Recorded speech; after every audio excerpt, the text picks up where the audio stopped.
Hi, so this is Cynthia. A little apology in advance because the first part of the video, like the very first part, just the part where I introduced myself and the channel and everything, didn't actually film properly, so I'm re-recording it.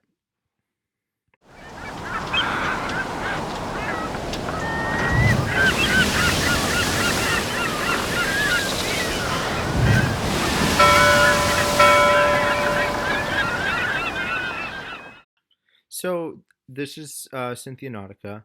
I'm Cynthia, obviously. Um, and this is just a channel where I talk about like my favorite nautical topics and uh, just maritime history, culture, folklore, science, etc. Um, and it's really just a little fun project for me, but it's also hopefully a little educational. Um, and today we're going to be diving into the history of mermaids. So enjoy. Hopefully, this will be a little series um, so that I can make videos of it without making them too long. Um, Mermaids are something that's always caught my imagination, and clearly they've caught a lot of other people's imaginations as well because history, or at least folklore, is chock full of them.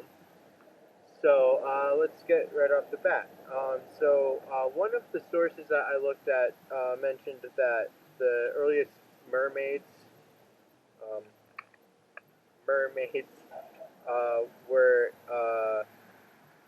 found as 30,000 year old, rock art, but I couldn't find any sources to corroborate that. Um, I was able to find some possible things that could be misinterpreted that way. The first thing that I found was a 44,000-year-old example of rock art from Sulawesi in the Indonesian archipelago. That is the oldest known therianthropic rock art. That means like human-animal hybrids.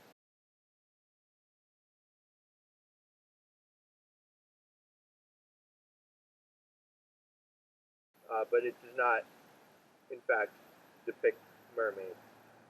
The other things that I could find were the cave of swimmers, which I knew about already prior to the research for this video. Um, but the cave of swimmers is a cave. It's very interesting. It's a cave in the Gilf Kebir plateau of Egypt. It's 10,000 years old, or at least the rock art is, and it depicts human figures swimming in a pond or a lake, which was probably nearby to where the cave was, sometime around the African humid period, which is when the Sahara was green instead of a desert. Um, the only other thing I could really think of was that ridiculously bad Animal Planet mockumentary about mermaids, where they uh, had CGI and stuff, and people thought it was real, even though it was like early 2000 CGI. Anyway, that is just an interesting thing that I thought I'd mention. Couldn't find any sources that backed it up, though. Um, so when do we really get? That's gonna pass. So when did we really get mermaids in folklore, or at least mer people, merfolk? Um, so as far as I can tell, it's about 5,000, 5,000 BCE in Babylon, or Babylonia, I guess, the whole region, and more specifically the city of Akkad. Um, in Babylon, they had a deity called Enki. In Akkad, he was known as Ea. He was the god of water, creation, knowledge, fertility, all the things that come with those fields, etc., etc. Um, at first, he was described as wearing the skin of a fish, or like a fish cloak, and you could see that in some of the early rock art, or not rock art, carvings. But later, he was described as half man, half fish, so that's clearly early example of mer hybrids. Um, and some interesting notes about him is that the Canaanites had a similar god, or an equivalent god, I should say, named Ea, and Ea became a god, Yahu,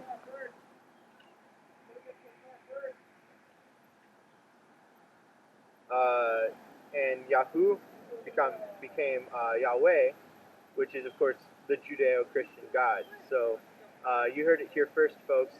God is a mermaid. Uh, um, uh, other gods that he's equivalent with, this Ea guy or Enki, um, is Poseidon, who became Neptune when the Romans came around. So that's the Greco-Roman side of things, and the whole like Middle Eastern region back then had some pretty similar cultures. So there's the Ugaritic god Yam and the Syrian Dagon. Both of them are probably relatives of his. Um, Another interesting note in the merman category of things is in Sumeria, which is another part of Babylon. Um, they had these demigods called Apgal, or Apgal, rather, and in Akkad, which I already mentioned, they had Apkallu, which are like the same thing. One specific one who's related etymologically, at least. We don't know if they're the same figure or just etymologically related. At least I don't know. Uh, if any historians are watching this, hi, please correct me. Uh, Oan or Oannes in Akkad, and Uanna or Uan in no, that was Sumerian, and then Uanna or Uan is Akkadian. So those are names of one of the particular Apgal. Um, an interesting thing to note is that they're related to a flood myth. So a lot of ancient cultures have a flood myth. We don't exactly know why. We think it's probably just a popular archetype. Um, so before the flood myth was supposed to have happened, um, the Apgal were considered demigods and were considered fishmen. But now well, not now, but after the flood myth was supposed to have happened, they're considered human kings, and they were known as the seven sages before and after the flood myth. Um, so pre and post deluge. Um, and something I find very interesting is that the Apgal were not always depicted as um, fishmen. They were also depicted as birdmen occasionally, especially as apotropaic figures. Um, they were birdmen sometimes, which will be interesting in the next video because, of course, sirens were originally depicted as bird women and not as the sirens that we see today. And now we get into the really interesting stuff because this is where the first mermaids come to be part of our culturally sphere of relevance. So 1000 BC, the Assyrians, the Philistines, and the Canaanites all had this goddess, this common goddess, Atargatis, or Atargatis, I don't know how to pronounce, um, also known as Art, Atar, Atarate. Um, I'll probably cut out some of that. Um, if not, feel free to laugh. Um, she was a goddess of fertility. The Greeks called her Derketo, and the Romans called her Dea Syria, literally goddess of Syria. She may have been equivalent to some other more famous Near Eastern fertility goddesses, so Ishtar, Inanna, Astarte, Isis. Those would all be goddesses that she's equivalent to. Um, First, she was shown similar to Enki as wearing a fish cloak, and then after that, she was depicted as half fish. And the legend of why that is goes something like the following: she fell in love with a shepherd. Um, the shepherd and she they fell in love. They had a child. The man did not survive. He was immortal, so he couldn't have survived. Um, so the daughter, by the way, little interesting side note, is that the daughter was the legendary Queen Semiramis, who was an important figure in the folklore of the time. Um, but Atargatis had a broken heart. She jumped into a lake, and because she was immortal, or not because she was immortal, but because she was so beautiful, she was not allowed to die. She just didn't die, and she didn't turn into a fish either, because for some reason that's an option. Apparently, if you're a god, you can either die or turn into a fish. Um, so she turned into a half fish. Um, so she became a mermaid essentially, albeit a freshwater one. And historically, uh, Syrians and specifically Assyrians have abstained from fish and fish products.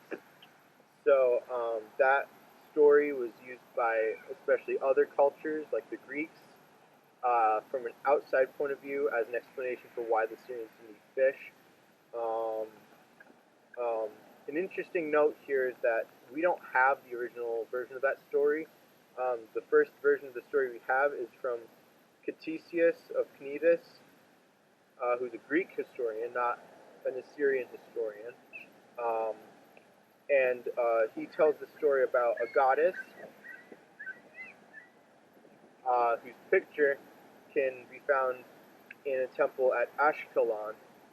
So some historians actually dispute that this story is about Atargatis and think that Ctesias was hearing the story of, or was recounting the story of a local deity, and he mistook this figure for Atargatis. But either way, it's a story about essentially the first mermaid. Um, uh, and a little transition here because you'll see why this is a transition. But Ovid, who's famous for writing the Metamorphoses, he adapted the story of Atargatis into Venus. The goddess Venus was hiding from the god Typhon and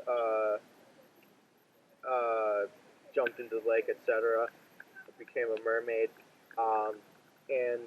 But later, in another book of his, Fasti, he expands upon that story that he told about Venus and Triton by saying that Dione, which literally just means like nymph, apparently, it's a generic term, roughly equivalent to nymph, comes from the same root word as Diana, Dionysus, other stuff, Deus. Um, but here he means Venus. He's specifically calling Venus a nymph, which isn't exactly accurate, but we'll let it slide. It's okay, Ovid. Um, so she's running from Typhon again, but this time she's got Cupid with her because Cupid's her son. And they come to the Euphrates. They come to the Syrian part of the Euphrates, and she's carrying her baby, Cupid, and she hears a strong wind, and she thinks it might be Typhon. So, she gets scared that he's coming after her. I don't know why he's coming after her, but he is. Uh, so she's scared. She jumps into the water. She calls upon the nymphs, the real nymphs this time, not her, to help them out, to help her, to help Cupid. Um, and the nymphs respond by sending two fish, and the fish help carry them out of the water onto the other bank. And as a symbol of gratitude, she turns both the fish into the constellation Pisces in the sky. So that's an origin story for Pisces, but it's also kind of an origin story for mermaids. So that's pretty cool. An earlier author from Greece, uh, Eratosthenes, of Sirenas, in his now lost work Katasterismi, the constellations, um, mentions that Derketo, which is another, I already mentioned this, I'm realizing this now. Derketo, who, if you remember, was what the Greeks called the other goddess, the Atargatis, that's what they called her.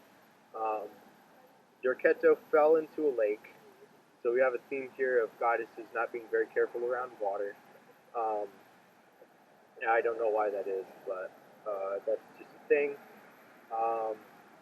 Derketo fell into a lake and was saved by a giant fish, and the giant fish was turned into the Piscis Notius, also known nowadays as Piscis Austrinus, which is a constellation in the southern hemisphere, I think. Again, correct me if I'm wrong. I think it might be in the northern hemisphere. It might be in the southern hemisphere. I'm not an astronomer, so. And the fish that made up Piscis Austrinus was actually the parent of the fish that make up Pisces. So that's an interesting little diagram we can make, a little family tree. And now we get to the last part of the video, because I'm going to make this into more videos because it's already getting pretty long and my fingers are getting cold and my dad's nodding behind the camera. So this is interesting because I mentioned Aphrodite and Venus and Derketo, and now we actually talk about Aphrodite, because Aphrodite is an interesting case in that she's directly born from the sea. She's born from a scallop shell, and we think she's actually the Greek equivalent of Atargatis, like directly, like borrowed, but she lost her fish physiology, so she's not a mermaid in the most technical sense. But she retains her association with fertility.